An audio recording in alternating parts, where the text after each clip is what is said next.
आप चाहते हैं कि ये वीडियोस जो है डेली आप लोग तक पहुँचे, तो आप इस चैनल को सब्सक्राइब कर सकते हैं। और इसे सब्सक्राइब करने के लिए आप YouTube ओपन कीजिए, और YouTube ओपन करने के बाद यहाँ पे सर्च पे क्लिक कीजिए। सर्च पे क्लिक करने के बाद यहाँ पे आप इन्फिनिटी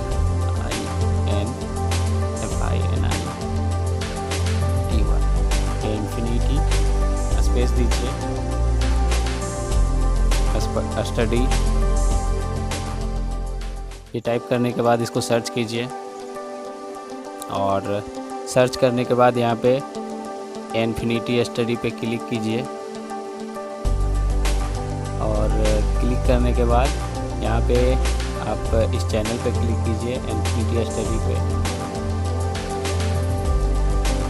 और यहाँ पे देखिए आपको सब्सक्राइब का बटन दिख रहा है, तो आप यहाँ पे सब्सक्राइब कीजिए। और सब्सक्राइब करने के बाद यहाँ पे बेल आइकॉन दिख रहा है, तो बेल आइकॉन पे क्लिक कीजिए और यहाँ पे ऑल पे क्लिक कीजिए। ओके, अब ये आपको कोई भी नोटिफिकेशन मिलेगा तो आपको पहुँच जाएगी। ओके, तो इस तरह से आप चैनल को सब्सक्राइब कर सकते हैं। ओके, और इसके बाद आप लोग को नीचे प्लेलिस्ट दिखेगी। तो ये देखिए mission 10th state board exam. तो इस सेक्शन में 2 प्लेलिस्ट हैं, तो आपको मैथ और साइंस में से जिसकी भी क्लास करनी हो तो आप उस प्लेलिस्ट पे क्लिक कर सकते हैं। ओके, और क्लिक करने के बाद आप लोग को सारे वीडियो जो है सीरियल वाइज मिल जाएंगे और चैप्टर वाइज मिल जाएंगे। ओके, ये देखिए ये है जनरल साइंस के प्लेलिस्ट, और यहाँ पे ये मैथ्स के प्लेलिस्ट। ओके, तो आप जिसकी भी क्लास करनी चाहते हैं तो उसका प्लेलिस्ट पे क्लिक करके आप पूरा का पूरा वीडियोस देख सकते हैं।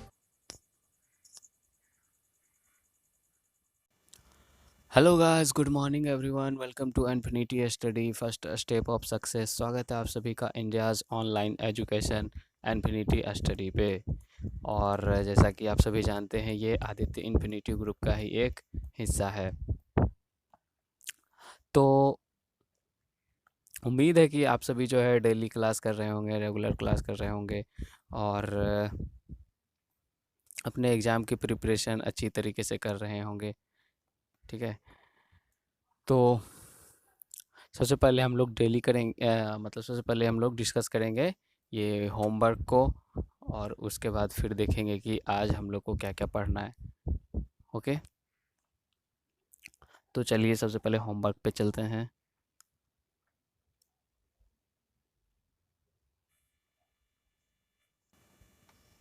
चलिए, तो ये है आप लोग के होमवर्क जो कि कल आप लोग को दिया गया था।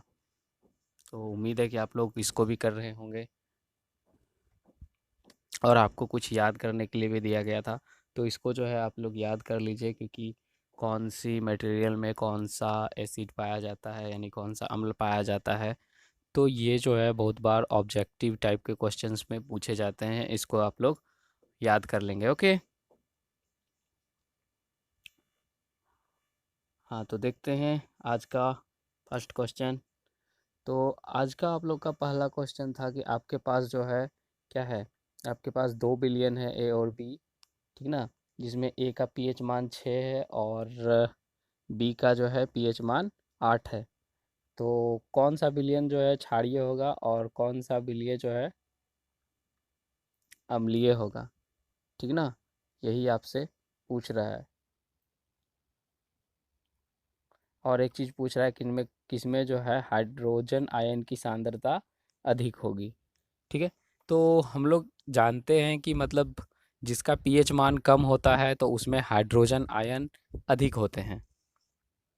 तो इसमें पीएच मान किसका कम है, तो पीएच मान इसमें 7 से कम 6 का है। 7 से कम किसका है, 7 से कम इसमें 6 का पीएच मान है, यानी 6 जो पीएच मान वाला यौगिक है उसका आयन अधिक होगा, उसमें H+ आयन अधिक होंगे। यानी बिलियन कौन सा है, ये यौगिक ए जो है ना, यौगिक ए उसका H+ आयन अधिक होगा। और यौगिक बी जो है जिसका पीएच मान क्या है 8 है, तो इसमें H प्लस आयन की संख्या कम और OH माइनस की संख्या अधिक होगी। ओके, इसमें क्या होगी, OH माइनस की संख्या अधिक होगी, इसमें H प्लस आयन की संख्या अधिक नहीं होगी, इसमें OH माइनस की संख्या अधिक होगी। और ये जो है इस तरह का, मतलब जिसमें OH माइनस की संख्या अधिक होती है तो वो कैसा विलयन होता है, या फिर ये भी आप कह सकते हैं जिसका पीएच मान 7 से अधिक हो तो वो कैसा विलयन होगा, ये होगा आप लोग का क्षारीय। ठीक है, और उसके अलावा बात करें नेक्स्ट क्वेश्चन की, तो नेक्स्ट क्वेश्चन है आप लोग का H प्लस आयन की सांद्रता का विलयन की प्रकृति पर क्या प्रभाव पड़ता है। तो आप लोग ये जानते हैं कि H प्लस आयन जिसमें होता है तो उसकी क्या होती है, उसकी प्रवृत्ति कैसी होती है, तो उसकी प्रवृत्ति कैसी होती है, अम्लीय होती है, ये तो आप लोग जान चुके हैं। तो इसमें जो है ये कैसा होगा, सबसे पहले तो मान लीजिए ये अम्लीय होगा। अब ये कह रहा है क्या कि इसकी जो है प्रकृति पे क्या प्रभाव पड़ती है, तो प्रकृति यानी नेचुरल पे क्या प्रभाव पड़ता है, तो नेचुरली चीज़ आप लोग देखे होंगे जैसे कि बटरफ्लाई, ओके, यानी मधुमक्खी जो होता है, तो उसका डंक में जो है क्या होता है, उसका डंक में आप लोग को होता है मिथेनोइक एसिड। क्या होता है, methanoic acid. Okay, methanoic methanoic acid होता है। ठीक है, यानी इसको आप मिथेनोइक अम्ल भी बोल सकते हैं। ठीक है, तो ये होता है, और इसमें क्या होता है, H प्लस आयन की संख्या अधिक होती है। और आप लोग को पता है कि ये जब डंक मारता है तो काफ़ी ज़्यादा जो है मतलब पेन मतलब होता है, यानी दर्द होता है। ओके, और इसका जो है, और इसी के जैसा एक पौधा भी होता है नेटल नाम का, इसमें भी मिथेनोइक एसिड पाया जाता है। और इसका उपचार तो आप लोग को बताए थे कि डॉक नाम का पौधा तो जिसमें OH माइनस आयन पाया जाता है।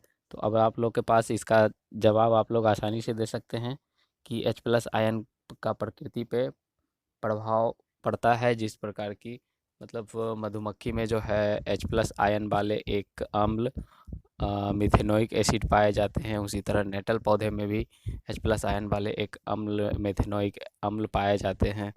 ठीक है, और तो इस तरह से आप लोग इसका जवाब लिख सकते हैं। ओके, अब नेक्स्ट क्वेश्चन है आप लोग का, नेक्स्ट क्वेश्चन है आप लोग का, क्या क्षारकीय विलयन में H प्लस आयन होते हैं, अगर हाँ तो वह क्षारकीय क्यों होते हैं, ये आप लोग को बोला जा रहा है। अब यहाँ पे देखिए,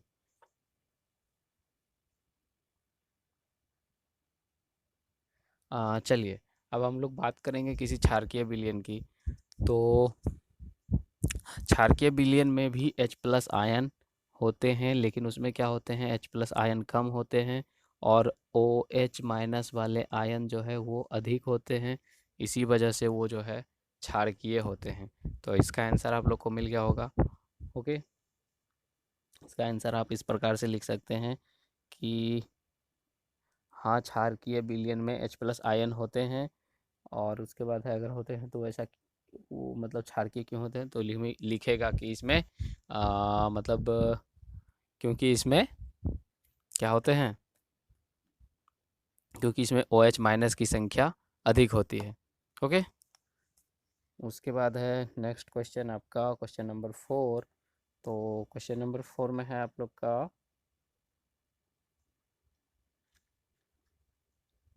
क्वेश्चन नंबर 4 में है आपका, ये बहुत ही इंपॉर्टेंट क्वेश्चन है, और ख़ास तौर पे जो खेती बाड़ी करते होंगे उनके लिए तो और भी ये इम्पोर्टेंट है।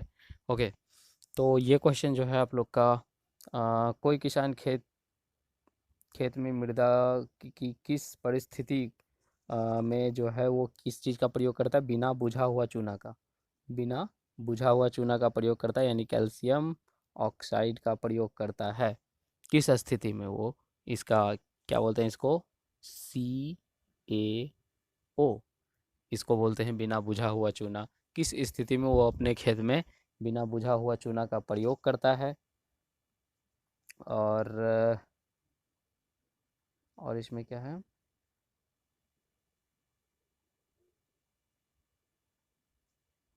हाँ ये बिना बुझा हुआ चूना हो गया, या फिर कैल्शियम हाइड्रोक्साइड, या चौक।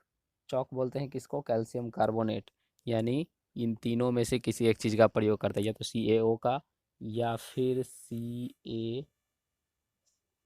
Ca ओके, OH का होल 2, या फिर क्या, CaCO3, या फिर CaCO3। यानी इन तीनों चीज़ में से एक चीज़ का प्रयोग वो करता है। ओके, तो ऐसा वो क्यों करता है, किसके कारण? हो तो ऐसा वो इसलिए करता है क्योंकि उसकी जो मिट्टी होती है ना, तो उसकी मिट्टी का जो है पीएच मान वो कम हो जाता है, और पीएच मान कम होने की वजह से उसकी मिट्टी जो है अम्लीय प्रवृत्ति की हो जाती है। ठीक है, तो इसी प्रवृत्ति को नष्ट करने के लिए जो है वो CaO या फिर CaOH का होल 2 या फिर CaCO3, कहने का मतलब है कि बुझा हुआ चूना, या बिना बुझा हुआ चूना, या फिर कैल्शियम कार्बोनेट का प्रयोग करता है। अच्छा, एक बात और, एक चीज़ को लेके बहुत बच्चे को कन्फ्यूजन हो जाता है, तो ये जो है ये बिना बुझा हुआ चूना है, और ये जो है ये बुझा हुआ चूना है। ठीक है, तो आप लोग कन्फ्यूज मत होइए, और एग्ज़ाम की प्रिपरेशन अच्छी तरीके से कीजिए। ठीक है, तो ये आप लोग के क्वेश्चन आंसर थे, तो जिसको कि हमने कवर कर लिया। अब नेक्स्ट देखते हैं कि आज का जो है वो टॉपिक क्या है। तो आज हम लोग जो है, कल हम लोगों ने आम्ल के बारे में पढ़ लिया, क्षार के बारे में पढ़ लिया। अब आप लोग का बचा हुआ है ये लवण। तो लवण से रिलेटेड जो कुछ भी होगा हम उसके बारे में अब जानेंगे। ओके, तो यहाँ पे आप लोग देखिए,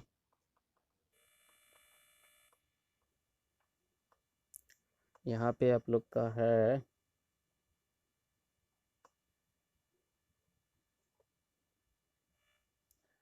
ये तो प्रयोग है, इसमें उतना ज़्यादा दिक्कत नहीं है। चलिए, तो यहाँ पे आप लोग का, हाँ यहाँ पे एक चीज़ आप लोग का इम्पोर्टेंट है। यहाँ पे देखिए, ये क्या है, प्रबल। अच्छा, एक चीज़ और, इसमें हम लोग कल जो है प्रबल अम्ल और दुर्बल अम्ल, ये किसको बोलते हैं, शायद ये टॉपिक आप लोग का छूट गया था, या फिर शायद इसके बारे में थोड़ा सा ही बताए थे, तो आज इसको पूरा कर देते हैं। तो देखिए, प्रबल अम्ल जो है, हम लोग प्रबल अम्ल किसको बोलते हैं, प्रबल अम्ल मतलब होता है स्ट्रॉन्ग एसिड, यानी स्ट्रॉन्ग अम्ल, मजबूत अम्ल। ठीक है, तो मजबूत अम्ल वो होता है, मतलब एक तरह से आप कह सकते हैं कि जिसका पीएच मान जितना कम होगा वो उतना ही मजबूत अम्ल होगा, यानी उतना ही वो स्ट्रॉन्ग एसिड होगा। लेस देन 7, क्या, लेस देन 7। ओके, यानी 7 से जो है, 7 से क्या होगा, कम होगा। ठीक है, 7 से कम, 7 से कम, यानी 7 से अगर कम होगा, जितना कम होगा वो अम्ल उतना ही मजबूत होगा। और उसी तरह क्षारीय वाला में भी है, जो क्षार 7 से जितना अधिक होगा, 7 से अधिक, यानी क्षारकीय स्थिति में, ये किसके लिए, ये अम्ल के लिए है, और ये क्षार के लिए। ओके, तो जो क्षार जो है जितना 7 से अधिक होगा वह उतना ही स्ट्रॉन्ग, यानी उतना ही मजबूत क्षारकीय कहलाएगा, और जो अम्ल जितना 7 से कम होगा वो उतना ही स्ट्रॉन्ग अम्ल कहलाएगा। ठीक है, और ऐसा इसलिए होता है क्योंकि ऐसा जो है, एक आप लोग को पीएच स्केल का फिगर दिखा चुके थे हम कल, तो जिसमें कि 7 से जो जितना कम हो रहा था तो उसमें H+ आयन की संख्या बढ़ रही थी, इसलिए वो जो है और मजबूत होते जा रहा था अम्ल, और इधर जो है OH की वाला की संख्या बढ़ रहा था, इसलिए इधर क्षारक मजबूत होते जा रहा था। ठीक है, तो ये अब आप लोग का क्लियर हो चुका होगा। हाँ, तो इसमें मेन हम लोग को ये पढ़ना था, इसमें हम लोग को ये पढ़ना था कि जब क्या करता है स्ट्रॉन्ग अम्ल, यानी इसमें क्या करता है, जब प्रबल अम्ल, ठीक है, और प्रबल क्षारक, ये दोनों जो है, ये दोनों जो मिल के जो लवण बनाते हैं, तो वो कैसा होगा, लवण तो आप लोग को बताया गया था कि उदासीन होता है, लेकिन कुछ लवण उदासीन नहीं होते हैं, ठीक है। ये देखिए, जब परवल अम्ल यानी परवल अम्ल और परवल क्षारक, ये दोनों जब मिल के कोई भी यौगिक बनाएंगे तो वो कैसा होगा, वो होगा आप लोग का उदासीन। लेकिन इसके अतिरिक्त क्या है, इसके अतिरिक्त एक चीज़ और है, जैसे कि इसके अतिरिक्त है कि जब परवल अम्ल और दुर्बल क्षारक, ठीक ना, ये जो है आ, ये जो है जब बनाएंगे तो ये किस तरह का बनाएंगे, इसकी प्रवृत्ति जो हो जाएगी वो थोड़ा सा क्षारीय हो जाएगी, ठीक है। इसकी प्रवृत्ति कैसी होगी, क्षारीय हो जाएगी, ठीक है। यहाँ पे देख लीजिए आप लोग का लिखा हुआ है प्रबल क्षारक और दुर्बल अम्ल, ठीक है ना, इसकी प्रवृत्ति क्षारकीय होती है, देखिए। यानी जो जितना प्रबल होगा उसकी प्रवृत्ति वैसी ही हो जाएगी, उसमें दोनों बराबर था इसलिए वो उदासीन हो रहा था, ठीक है। इसमें वो इसीलिए उदासीन हो रहा था, ओके। अब नेक्स्ट हम लोग देखेंगे इसके अलावा, तो बात करें इसके अलावा तो, और यहाँ पे आप लोग को कुछ नहीं जानना है,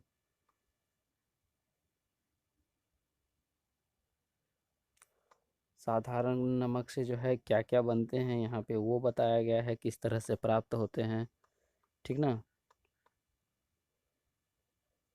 तो अच्छा, एक बात, हम लोग जो नमक खाते हैं मतलब खाने में यूज करते हैं, तो उसका रासायनिक सूत्र क्या होता है, तो उसका रासायनिक सूत्र होता है आपका NaCl, ओके। NaCl, हम लोग क्या खाते हैं, सोडियम क्लोराइड को, ओके। और ये किस फॉर्म में मिलता है, कैसे मिलता है, तो ये मिलता है हम लोग को, प्राप्त होता है समुद्र से, ठीक ना। ये कैसे प्राप्त होता है, समुद्र से प्राप्त होता है। और NaCl जो है, NaCl जो है क्या, NaCl आयोडीन की कमी को मतलब पूरा करता है, ठीक है। इतना बात जान लीजिए NaCl के बारे में, इससे बाहर आप लोग को देखने को नहीं मिलेगा क्वेश्चंस। और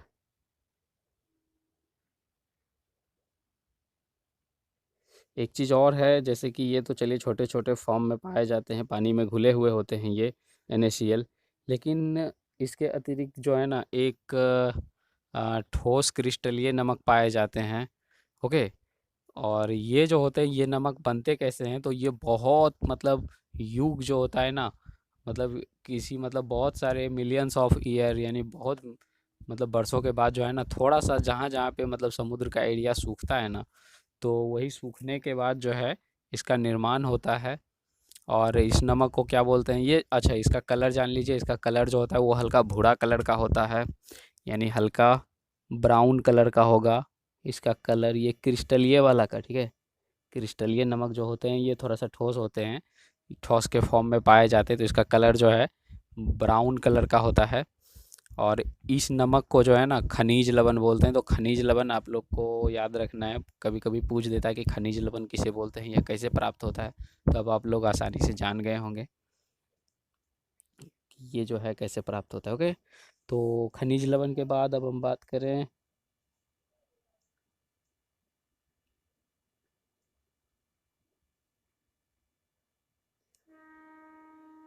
और इसके अलावा अगर बात करें तो यहाँ पे और ज़्यादा इम्पोर्टेंट नहीं है, इसके अलावा यहाँ पे आप लोग आ जाइए।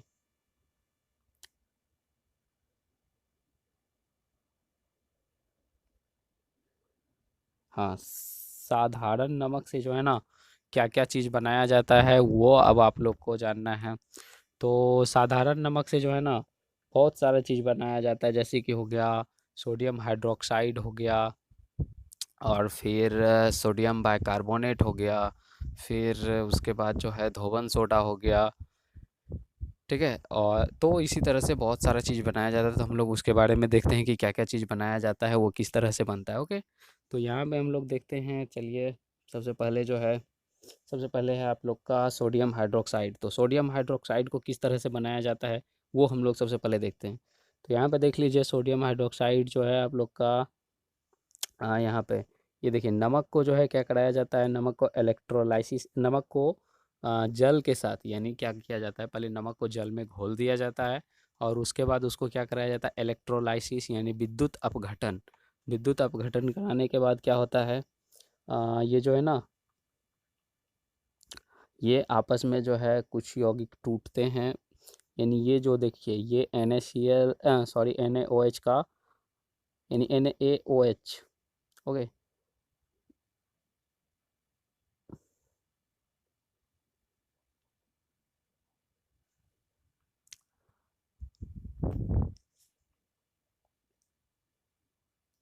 ओके, तो यहाँ पे जो है NaOH बचा है। हाँ, तो यहाँ पे NaOH जो है, ये मतलब क्या होता है, ये कैथोड पे बनता है। ये कहाँ पे बनेगा, ये बनेगा आप लोग का कैथोड पे, NaOH, और H2 भी रहेगा कैथोड पे, यानी ये दोनों जो है प्लस वाला भाग पे बनेगा, और ये जो है Cl जो है ये बनेगा आपका माइनस वाला भाग पे, ठीक है। Cl जो है माइनस वाला भाग पे, जिसको कि क्या बोलते हैं, एनोड बोलते हैं। और यानी हम लोगों ने क्या सूत्र जब बनाए थे संडे वाला क्लास में, तो आप लोग को बताया गया था कि क्या मतलब कोई भी यौगिक जो है वो प्लस और माइनस दोनों मिल के बनता है, ठीक है। तो ये जो है इलेक्ट्रोलाइसिस आप करवाएंगे तो कैथोड पे क्या क्या बनेगा, कैथोड पे आप लोग का बनेगा ये NaOH बनेगा और प्लस में H2 बनेगा, ठीक है। और एनोड पे क्या रहेगा, एनोड पे Cl रहेगा, Cl2, यानी क्लोरीन गैस। ओके, तो इतना आप लोग को समझ में आ गया कि NaOH जो है यानी सोडियम हाइड्रोक्साइड वो कैसे बनते हैं। तो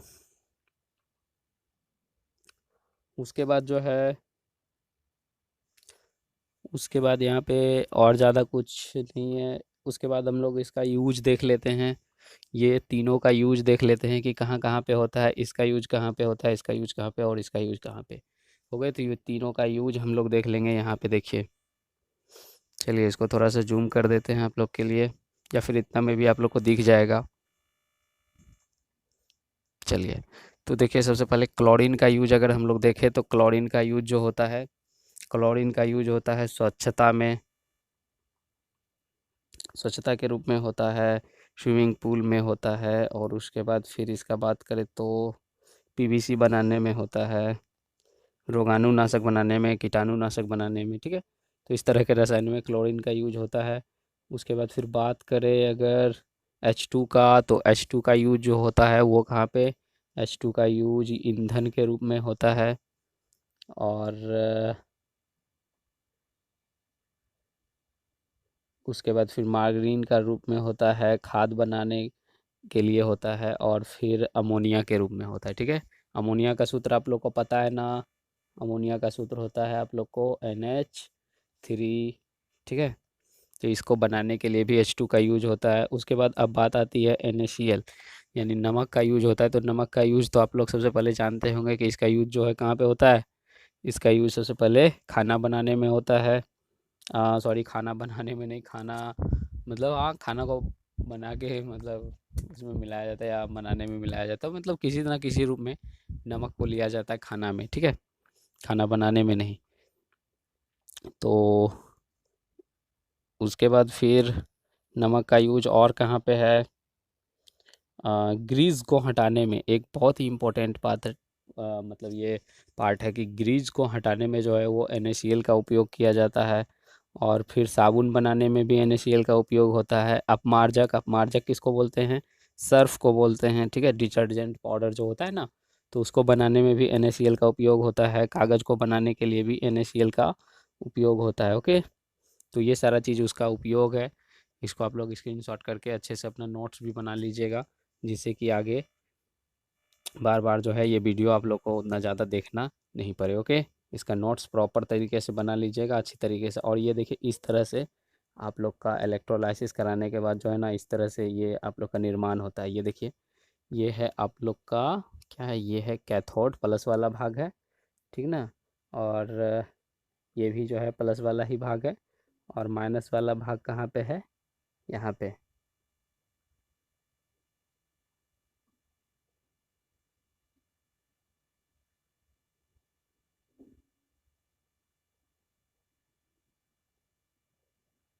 ये देखिए, ये बैटरी का है, बैटरी का कैथोड है, और उसमें यौगिक वाला जो कैथोड होता है वो अलग होता है। तो ये बैटरी का कैथोड है, तो इस वजह से इसमें जो है क्या है, एनोड पे प्लस है, प्लस चार्ज है, और कैथोड पे माइनस चार्ज है। तो यहाँ पे आप लोग कंफ्यूज मत होइएगा।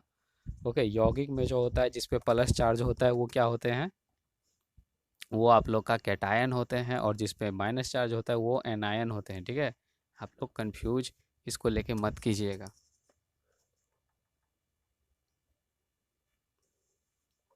ये बैटरी है आप लोग का प्लस माइनस। ठीक है, तो यहाँ पे अब हम लोग चलते हैं, क्योंकि यहाँ पे ये देखिए, हाँ आप लोग का यहाँ पे है बनाया हुआ, ये देखिए Na पे है ना, Na पे प्लस है, और Cl पे माइनस है। ठीक है, Cl पे माइनस है, और इसको देखिए यहाँ पे लिखा भी गया है आप लोग का,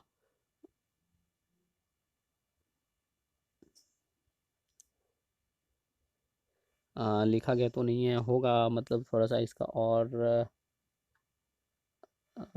इसका अंदर पार्ट में होगा कहीं ना कहीं तो।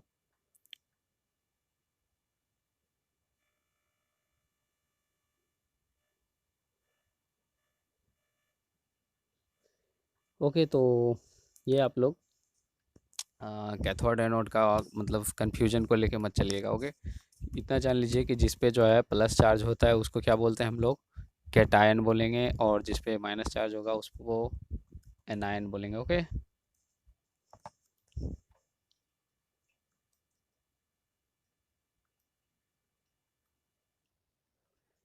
1 मिनट थोड़ा सा रुक जाइए। हाँ ओके, तो हिंदी में अगर बात करें तो इसको क्या बोलते हैं, धनायन बोलते हैं प्लस वाला को, और माइनस वाला को ऋणायन बोलते हैं। तो हिंदी के लिए भी कोई दिक्कत नहीं है, हिंदी के लिए भी साथ में हम लोग हिंदी इंग्लिश दोनों करते जा रहे हैं, तो मतलब हिंदी और इंग्लिश का मतलब प्रॉब्लम ही ख़त्म है। ठीक है, ओके, तो इसके बाद हम लोग अब आगे जानते हैं बिरंजक चूर्ण। ओके, तो बिरंजक चूर्ण जो होता है अब हम लोग इसके बारे में जानेंगे। ये जो है हम लोग ने उसका प्रयोग देख लिया था, अब बिरंजक चूर्ण जो होता है इसके बारे में हम लोग जानेंगे। तो बिरंजक चूर्ण जो होता है ये बनता कैसे है, तो इसका फॉर्मूला जो होता है वो क्या होता है, CaOCl2, और ये जो है ना, तो ये भी बनता है आप लोग का क्लोरीन के हेल्प से ही बनता है। ओके, ये भी कैसे बनता है, क्लोरीन के हेल्प से ही बनता है। और क्लोरीन जो है वो कैसे बनता है, वो NaCl से बनता है। तो कहीं ना कहीं NaCl का ही यूज हो रहा है। ओके,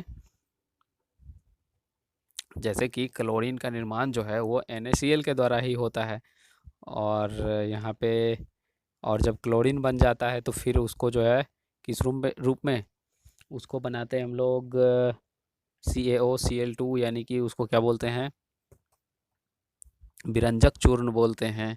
और इसका अगर रासायनिक सूत्र का मतलब नाम का बात करें, रासायनिक नाम का, तो इसका रासायनिक नाम क्या हो जाएगा, इसका रासायनिक नाम हो जाएगा आप लोग का कैल्शियम। इसका नाम क्या हो जाएगा, ओके 1 मिनट, तो इसका नाम आप लोग का हो जाएगा,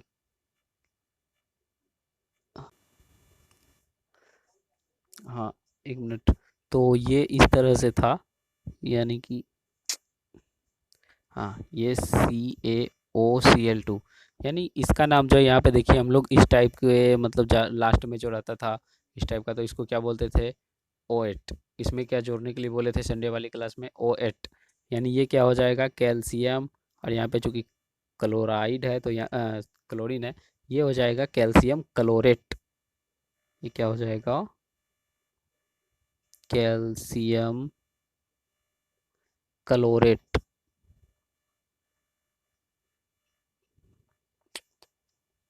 ये हो जाएगा क्लोरेट। ओके, कैल्शियम क्लोरेट हो जाएगा। ठीक है, तो इसके बाद अगर बात करें इसका यूज का, ये अच्छा चलिए सबसे पहले देख लेते हैं ये बनता कैसे है। तो ये आप लोग का बनता है, यानी ये कौन सा चूना है, ये आप लोग का बुझा हुआ चूना, यानी CaOH का होल 2 प्लस इसको क्लोरीन गैस के साथ क्या करवाया जाता है, रिएक्शन करवाया जाता है। ओके, तो ये दोनों के साथ रिएक्शन करने के बाद ये बनता है आप लोग का कैल्शियम क्लोरेट, जिसको कि हम लोग क्या बोलते हैं, इसको बोलते हैं बिरंजक चूर्ण। ओके, इसको क्या बोलते हैं, बिरंजक चूर्ण बोलते हैं इसको। और इसका यूज आप लोग देख लीजिए, तो इसका यूज कहाँ कहाँ होता है। इसका यूज होता है वस्त्र उद्योग में और कागज़ उद्योग में। कागज़ उद्योग के बाद इसका और कहाँ, उसके बाद फिर है लॉन्ड्री, मतलब एक लॉन्ड्री उद्योग होता है। तो लॉन्ड्री में जो है ना, साफ़ कपड़े को विरंजित करने में होता है। और फिर उसके बाद है, और केमिकल फैक्ट्री में भी इसका यूज होता है। ओके, तो यहाँ पे हाँ ये सारा आप लोग का यूज है। ओके, ये यूज है मतलब विरंजक चूर्ण का, यहाँ पे यहाँ से लेके यहाँ तक ये विरंजक चूर्ण का यूज है।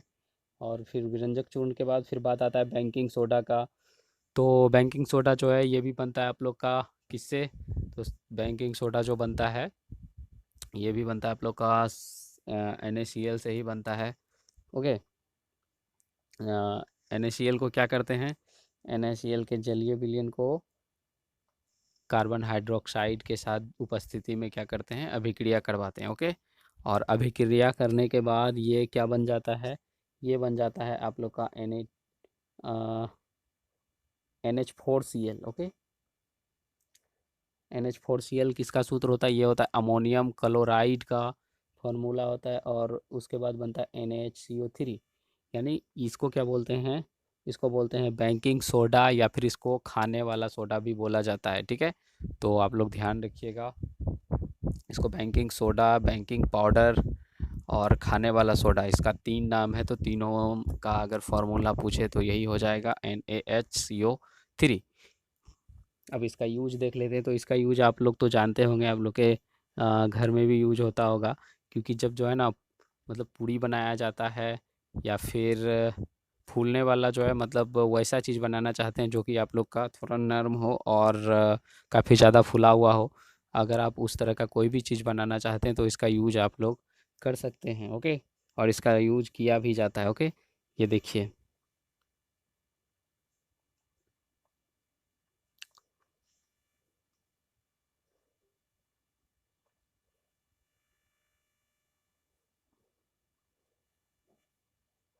हाँ, तो ये दोनों निर्माण हो जाता है, यानी इसका यूज भी आप लोग को पता लग गया। अब और क्या है, और फिर इसका यूज क्या है, अम्ल का उदासीनीकरण करने के लिए भी किया जाता है। जैसे कि आ, कोई भी अगर अत्यधिक अम्लीय है तो उसको क्या करते हैं, उदासीनीकरण करने का मतलब है कि उसका अम्लीय गुण को नष्ट करने के रूप में भी किया जाता है।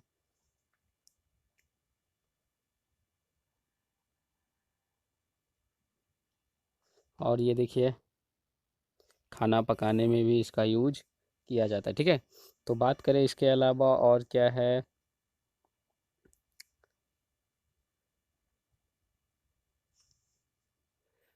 हाँ, तो इसके अलावा और ज़्यादा कुछ इम्पोर्टेंट नहीं है यहाँ पे।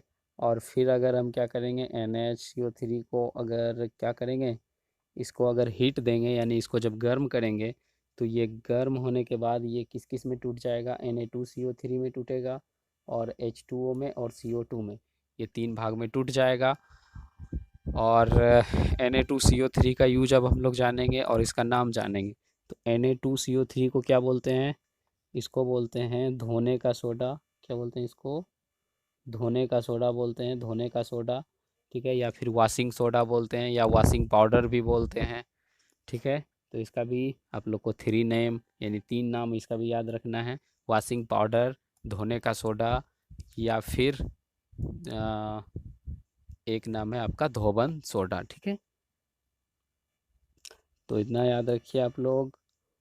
और इसका यूज देख लीजिए, यहाँ पे है, इसका यूज आप लोग को है, ये तो बेकिंग पाउडर का यूज है। ओके, तो बेकिंग पाउडर का तो आप लोग को बता ही दिए थे।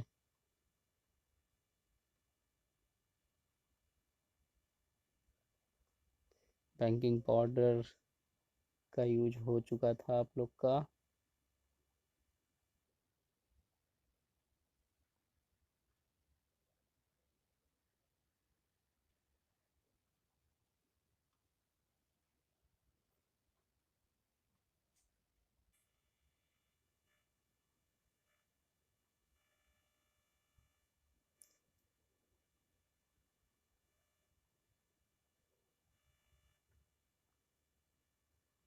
हाँ, तो इसका यूज हम लोग बता दिए थे, तो इसके बाद आप लोग को और ज़्यादा यहाँ पे कुछ नहीं है। हालांकि और ज़्यादा डिटेल में आप जाना चाहते हैं और ज़्यादा डिटेल में पढ़ना चाहते हैं तो यहाँ पे आप लोग को बता दें कि इसके अतिरिक्त जो है और ये देखिए पाव रोटी में बनाने में होता है, केक बनाने में होता है। ये तो बता ही दिए थे आप लोग को शॉर्टकट में कि जो चीज़ फूलने वाला चीज़ होता है उसको बनाने में ये इसका उपयोग होता है। ठीक है, तो आप लोग खुद डिसाइड कर सकते हैं कि क्या क्या चीज़ हो सकता है। ओके,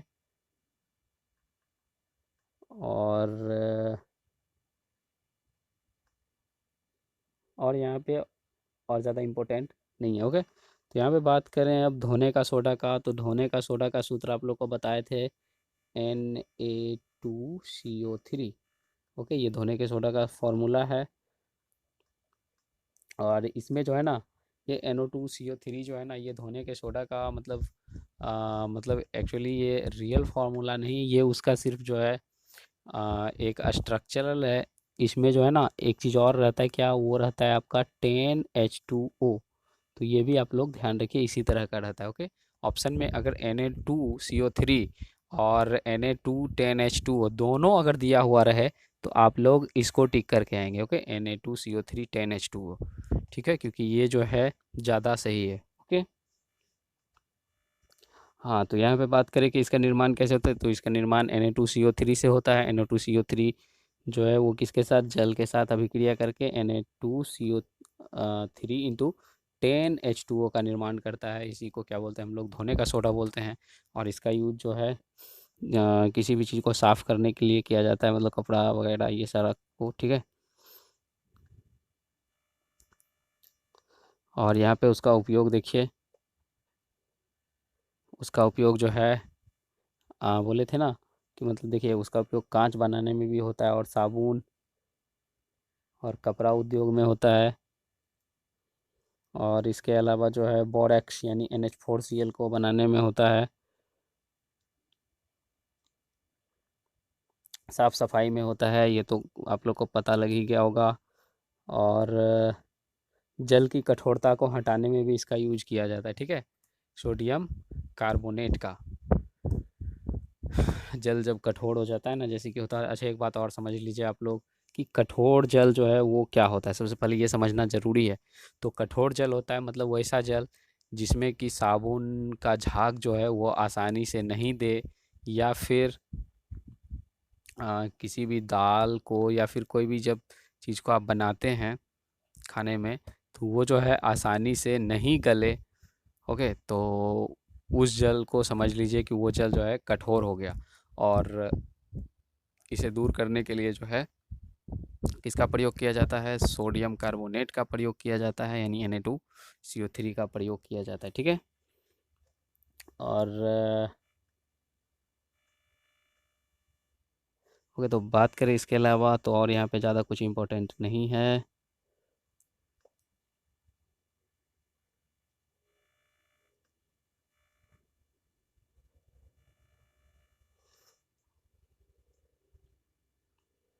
यहाँ पे फिर हाँ, तो इसके बाद यहाँ पे एक चीज़ और इम्पोर्टेंट है आप लोग का, प्लास्टर ऑफ पेरिस। ये पूछा जाता है, तो सबसे पहले इसका फॉर्मूला जो है वो आप लोग अच्छी तरह से देख लीजिए। इसका फॉर्मूला आप लोग का होता है CaSO4 इंटू हाफ H2O। ये आप लोग याद रखिए, क्योंकि ये जो है कन्फ्यूजन के लिए आप लोग को 2H2O भी दे देगा या फिर सिर्फ H2O भी दे देगा। तो ये आप लोग निश्चित करके याद रख लीजिए कि CaSO4 इंटू हाफ H2O ये आप लोग का प्लास्टर ऑफ पेरिस का फॉर्मूला होता है। तो इसके अलावा बात करें तो इसका जो है निर्माण कैसे होता है, तो इसका निर्माण कैसे होता है ये देखिए। इसका निर्माण होता है आप लोग को 373 केल्विन पे जो है ना, जब जिप्सम को गर्म किया जाता है। जिप्सम का फॉर्मूला आप लोग देख लीजिए, तो जिप्सम का फॉर्मूला होता है आप लोग का CaSO4, ठीक है, और into 2H2O, CaSO4 into 2H2O, ये होता है जिप्सम का फॉर्मूला। और इसी को 373 डिग्री केल्विन, यानी कि इसको दूसरा फॉर्म में 100 डिग्री सेल्सियस भी लिख सकते हैं। 373 केल्विन को 100 डिग्री सेल्सियस भी कह सकते हैं, ठीक है। तो 100 डिग्री सेल्सियस बोले या 373 डिग्री केल्विन बोले, तो डिग्री केल्विन नहीं, 373 केल्विन बोले, तो दोनों में कोई अंतर नहीं है। तो इसको देखें अगर हम, तो जब जिप्सम को 373 डिग्री केल्विन पे गर्म किया जाता है, तो गर्म करने के फलस्वरूप वो क्या देगा, ये आप लोग का,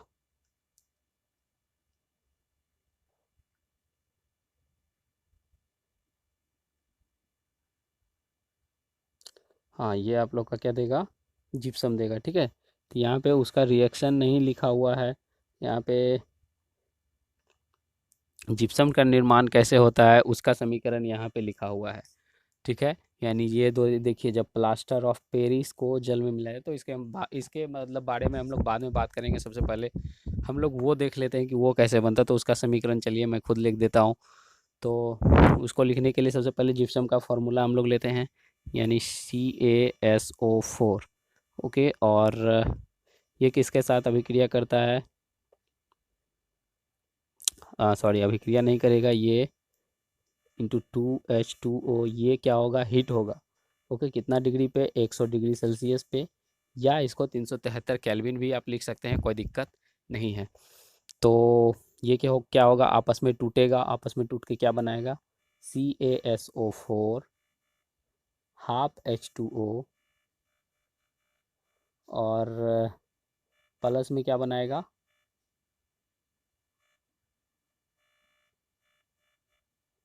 प्लस में क्या बनाएगा, आ, 1.1/2 H2O, ठीक है, ये बनाएगा।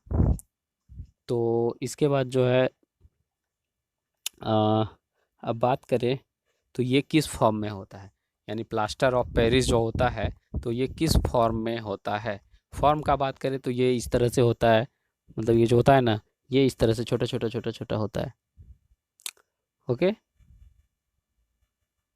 ये जो है ना, ये क्या होता है, छोटा छोटा मतलब होता है टुकड़ा में, हालांकि टुकड़ा नहीं बोल सकते हैं, जिस तरह से मतलब छोटा चूर्ण होता है ना, चूर्ण के रूप में होता है, एक वाइट कलर का चूर्ण के रूप में।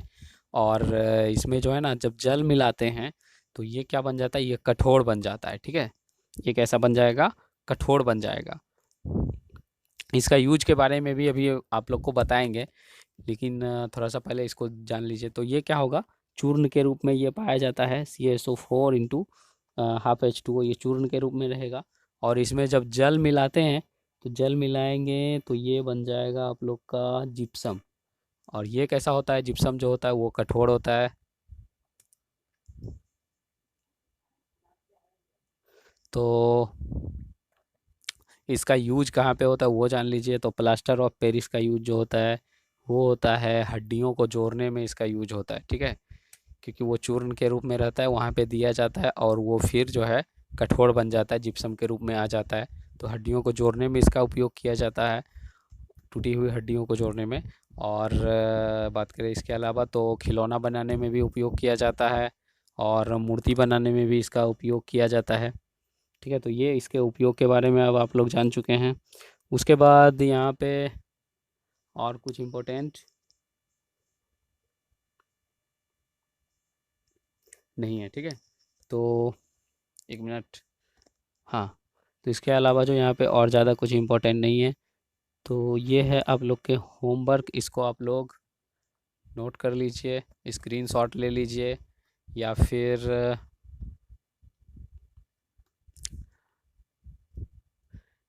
अगर स्क्रीनशॉट नहीं ले पा रहे हैं तो वीडियो को रोक के वीडियो को पॉज कीजिए, यानी वीडियो को रोकिए और फिर इसको जो है अपना नोटबुक में नोट कर लीजिए।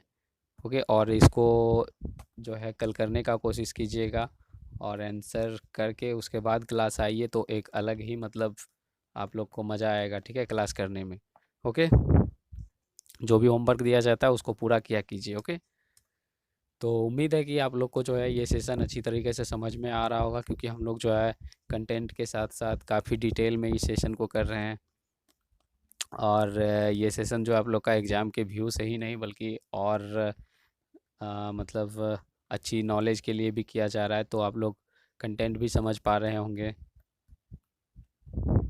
ओके, तो इसी तरह जो है आप लोग एक दूसरे को शेयर कर दिया करो, क्योंकि इससे जो है ना आपके साथ साथ और भी बच्चे यहाँ पे जुड़ जाएंगे, तो बहुत जो है मतलब अच्छा होगा उसके लिए। और हम लोग को भी थोड़ा सा अच्छा लगेगा, क्योंकि जितना ज़्यादा होंगे तो मतलब कहीं ना कहीं लगेगा कि चलो कुछ शुरू करने का कुछ तो मतलब हुआ, कि कुछ तो फ़ायदा हुआ, कि हाँ मतलब इतने बच्चे जो है इसका बेनिफिट ले रहे हैं। ओके, तो इसको शेयर कर दिया करो, ठीक है। तो उम्मीद है कि आप लोग जो है अच्छे से पढ़ रहे होंगे। तो इसी के साथ जो है मिलते हैं हम नेक्स्ट क्लास में। तब तक के लिए bye and have a nice day.